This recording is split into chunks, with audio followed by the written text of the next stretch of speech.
Saksihan ngayong gabi, isang araw bago ang deadline, pagpaparehistro ng SIM, pinalawig na hanggang 70 araw.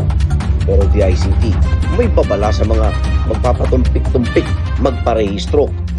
Paggamit ng advanced military assets ng US Army na Patriot Missile System at Avenger Air Defense System, inensayo sa balikatan exercises sa bahagi ng West Philippine Sea. Pag-Philippine partner nagpanggap umanong tauhan ng hepe ng NCRPO para makapagsulisit ng pera. Mahigit 70 bangkay natagpuan sa mga mass grave sa Kenya. Mga biktima, miyembro umano ng kulto. Moose bumulaga sa isang sinehan. Nakimerienda pa? At sa gitna ng mainit na pinag-uusapang estado ng Itbulaga, dating Senador Tito Soto, may mga isiniwalat sa panayam ng GMA Integrated News.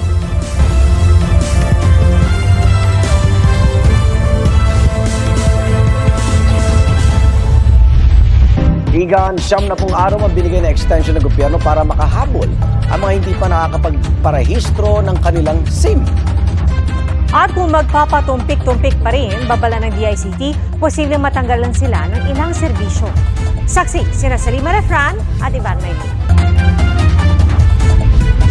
Inabot ng 3 oras sa pila si Mang Robert sa helpdesk para sa SIM registration sa Quezon City. Isa siya sa mga dumagsa roon bago inanunsyo kanina na extended